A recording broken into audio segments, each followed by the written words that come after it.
Guys, good morning. Dito tayo ngayon sa Minsayap. Abang may kinukuha tayong kumukuha ng isda dito sa may ilog. Ginagamitan ng kuryente.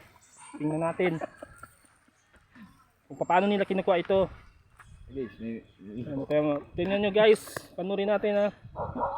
Oh, tingin-tingin na tayo sa tabi guys. Tingin tayo. Huwag ka na magtingin sa kaliwa. Huwag ka na tumingin. Guys, Live man yan pre. live gani. Huwag live. Gusto ko ng live pre, maganda yan. May nakuha na yung bata.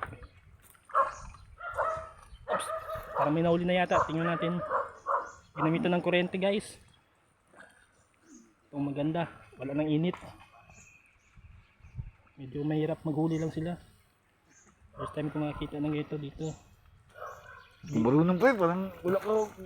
Huwag ka bulong. Guys, may feelings ba? Sa kabayo lang. Yes, guys,